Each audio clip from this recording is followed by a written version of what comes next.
طلوع اسلام اہم گروہ کائنات میں انسان کو جو خصوصیت حاصل ہے وہ کسی دوسری کائنات کی دوسری شے کو حاصل نہیں ہے. یہ صاحب اختیار و ارادہ بنایا گیا ہے. دو گروہ جو کہے ہیں اگلی آیت میں بتا دیا ہے کہ یہ کون سے گروہ. وہ گروہ ہیں یا معشر الجن والانس ان استطعتم ان تنفذوا من اقطار السماوات والارض فانفذوا لا تنفذون الا بسلطان. یہ آیت جو ہے اس کا مفہوم تو میں آگے بیان کروں گا. پہلی چیز ہی وہی ہے یا معشر الجن والانس. دو گروہ جو بتائے گئے ہیں وہ خود ہی بتا دیا کہ جن اور انس کے ہیں. میں نے اس سے پہلے بھی میرا خیال ہے ایک دو درس کی بات ہے جب یہ جن کا لفظ آیا تھا تو عرض کیا تھا کہ اسے پھر سمجھ لیجئے کہ قرآن کریم میں ایک تو کسی ایسی نوع کا اسپیشی کا ذکر آیا ہے من قبل انسانوں سے پہلے جو اس زمین پر کہیں تھی اور اب وہ ناپید ہو چکی ہے. اس زمانے میں اس عہد میں اس دور میں یا جو سٹیج تھی ارض کی اس میں حرارت بڑی زیادہ تھی تو وہ نوع اس قسم کی تھی جو اس ویسی حرارت برداشت کر لیا کرتی تھی. لیکن اب وہ ناپید ہے. یعنی کہ معنی وہ ہوتا ہے جو نگاہوں کے سامنے نہ ہو کوئی شے. تو من قبل قرآن نے کہہ کے یہ بات واضح کی کہ وہ ایسی نوع تھی جو انسانوں سے پہلے اس کرۂ ارض پر کہیں تھی. جنہوں نے ایولیوشن کی تھیوری کو کچھ ابتدائی طور میں بھی پڑھا ہے وہ ان کو معلوم ہے کہ اتنی اسپیشیز گزری ہیں اس سے پہلے انسانوں سے پہلے. بہت سی تو ان میں ایسی تھی کہ وہ منجمد ہو کر رہ گئیں. ان کے بڑے بڑے ڈھانچے ملتے ہیں اب خدائی میں. بہت سی بالکل معدوم ہو گئے. بہت سی اسی شکل کے اندر جامد ہو کے رہ گئی آگے نہیں بڑھ سکی. یہ جو زندہ حیوانات کی شکلیں نظر آتی ہیں اور کچھ تھی جو آگے بڑھتی ہوئی چلی آئی اور وہ پیکر انسانیت تک پہنچ گئی. تو یہ جو ناپید ہو چکی ہوئی کوئی نوع ہے ان کے متعلق بھی آیا ہے کہ انسانوں سے پہلے جان کا لفظ جو ہے وہ ان کے متعلق ہے. یاد رکھیے تو اس کا تو ہم سے کوئی تعلق نہیں. اب اس کے بعد قرآن میں لفظ یہ آتا ہے جن اور انس کے الفاظ اکٹھے آتے ہیں. اب ہمارے ہاں تو وہ ایک توہم پرستانہ عقیدہ ہے نا جنات کا کہ وہ جن ہوتے ہیں اور پھر وہ ویسے تو ان کا کوئی پتہ نہیں چلتا. وہ جب یہ غریب مریض بچیاں ہسٹیریا کی مریض ان پہ جب وہ دورہ پڑتا ہے تو وہ آ جاتے ہیں. وہ چمٹے سے داغنے والے دگدگی کرنے والے روز خبریں نکلتی ہیں کہ مار مار کے ان بیچاریوں کو بعض دفعہ تو جان سے ہی مار دیتے ہیں ہلاک کر دیتے ہیں. وہ جن بیچارہ تو کبھی جان سے نہیں مارتا. یہ جن نکالنے والے جن تو پتہ نہیں اس کی جان نکال دیتے ہیں. یہ توہم پرستیاں ہیں عزیزان من. کوئی ایسی مخلوق نہیں ہے اس وقت کرۂ ارض کے اوپر جس کی شکل یہ جس کا انداز یہ ہو کہ وہ اس طرح سے آ کے انسانوں کو چمڑ جائے اور مہیرات العقول کچھ کرشمے دکھاتی پھرے جیسے یہ کہا کرتے ہیں. کوئی ایسی مخلوق نہیں ہے. یہ عربوں کے ہاں ان کی میں نے جیسے کئی دفعہ یہ سمجھایا ہے یا پھر یہ لفظ جہاں آیا ہے تو میں یہ عرض کروں کہ عربوں کے ہاں آبادیاں اس زمانے میں بھی بلکہ اب بھی جا کے دیکھ لیجئے شہر تو وہاں 2-3 ہیں سارے. اب تو خیر پھر بھی ان کی آبادی بڑھ گئی ہے ان کے اندر جو موجودہ تہذیب و تمدن کی چیزیں ہیں وہ بھی آ گئی ہیں۔ اس زمانے میں یہ شہر بھی آپ کے ہاں کے کچھ قصبوں اور گاؤں جیسے ہی تھے، باقی ساری آبادی صحراؤں میں پھیلی ہوئی تھی، دور دور نکل جاتے تھے۔ چند نفوس پر مشتمل ایک قبیلہ خانہ بدوش یہاں سے اٹھے اور گھر اپنا کندھے پہ رکھا اور پھر وہ نکل گئے پانی کی تلاش میں کسی اور نخلستان میں، یہاں وہاں۔ وہ علاقہ اتنا بڑا ہے وہ کہ وہ میل تک چلے جائیے تو کہیں کوئی متنفس نظر نہیں آتا، انسان تو ایک طرف رہا، کوئی جاندار نظر نہیں آتا، پانی نہیں تھا وہاں۔ تو یہ جو قبائل تھے شہریوں کی زندگی سے الگ رہنے والے، دور نگاہوں سے پوشیدہ، خانہ بدوش۔ یہ ہمارے ہاں کے خانہ بدوش بھی اب تو شہر اور یہ ان کی جھونپڑیاں کچھ مل گئی ہیں آپس میں۔ ہمارے چند سال پہلے تک بھی یہ لوگ دور جنگلوں میں رہا کرتے تھے اور شہروں میں آیا کرتے تھے، کوئی بندر نچانے، کوئی ریچھ کا تماشا دکھانے، کوئی گھگو گھوڑے بیچنے والیاں جڑیاں ہوئی سن، یہ بھی یہی تھی۔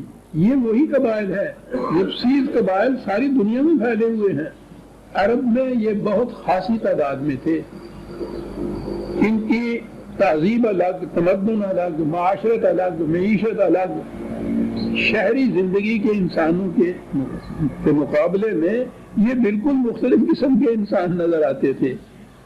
عربوں کے ہاں ان قبائل کو جو نگاہوں سے اوجھل رہتے تھے دور آبادیوں میں، دور جنگلوں میں، صحراؤں میں، ان کو وہ جن کہتے تھے، اور جو موانست سے ایک دوسرے کے ساتھ انس سے یہ لفظ ہے، جو اکٹھے مل کے رہتے تھے، ان کو وہ انس کہتے تھے۔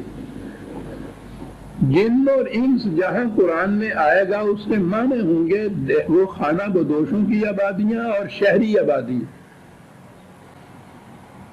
ہم بھی اس سے پیشتر دیہاتی آبادی اور شہری آبادی الگ الگ کہا کرتے تھے، اور اس زمانے کی دیہاتی آبادی میں اور شہری آبادی میں بڑا فرق ہوتا تھا۔ تو یہ جن اور انس انسانوں ہی کی دو نوع ہیں، کچھ وہ کہ جو شہری متمدن زندگی سے دور صحراؤں میں، جنگلوں میں نگاہوں سے اوجھل رہا کرتے تھے، اور دوسرے وہ تھے کہ جو شہری زندگی بسر کرتے تھے، متمدن زندگی بسر کرتے تھے۔ تو جن اور انس یہ ہیں، ان میں کوئی جن الگ مخلوق نہیں ہے۔ قرآن کریم نے قرآن کے متعلق کہا ہدی للناس، جہاں جہاں بھی یہ چیزیں آئی ہیں الناس کے متعلق ہی آئی ہیں، انسانوں کے متعلق۔ ہدی للناس کعبہ کے متعلق ہے، اول بیت وضع للناس۔ یہاں بھی آپ دیکھیں گے ہمیشہ الناس کے متعلق آئے گا۔ نبی اکرم صلی اللہ علیہ وسلم کے متعلق یا ایھا الناس قد جاءکم رسول بالحق، الناس کی طرف رسول۔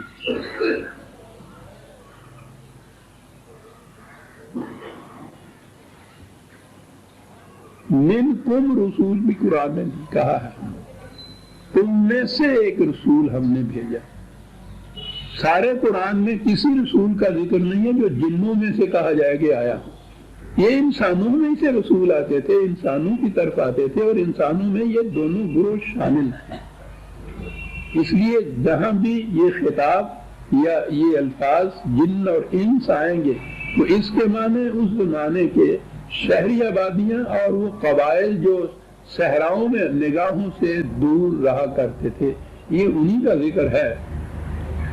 یہ حضرت سلیمان علیہ السلام کے قصے میں تو وہ جنات کے متعلق بڑی لمبی چوڑی تفصیل ہے کہ ان کو پکڑ کے لاتے تھے اور پھر ان سے وہ اپنے قلعے بنوایا کرتے تھے، بڑے بڑے حصار بنواتے تھے، عمارتیں بنواتے تھے، وہ غوطہ خور ہوتے تھے، سمندروں میں غوطے لگاتے تھے، ان کے لیے وہ موتی لایا کرتے تھے نکال کر، بڑی بڑی عظیم چیزیں بناتے تھے جنات۔ اور پھر یہ کہ ان کو راتوں کو ہتھکڑیوں میں باندھ کے رکھا جاتا تھا کہ کہیں بھاگ نہ جائے۔ تو یہ جنات نہیں تھے جو سوار ہو جاتے ہیں بچیوں کے اعصاب پر۔ جنات پہاڑی وہ اب اس کی تو تحقیق ہو گئی ہے، تحقیق ہو گئی ہے کہ وہ پہاڑی علاقے کے لوگ تھے، وحشی قسم کے، بڑے سرکش قسم کے لوگ، وہ ان کو پکڑ کے لاتے تھے اور آگے ان سے یہ کام کیا کرتے تھے. ان کو جنات کہا جاتا ہے. جن و انس وہاں بھی لفظ یہ آتا ہے.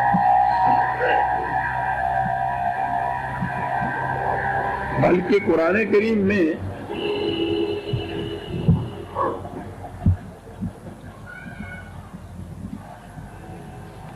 ایک مقام پہ تو یہ بھی آیا ہے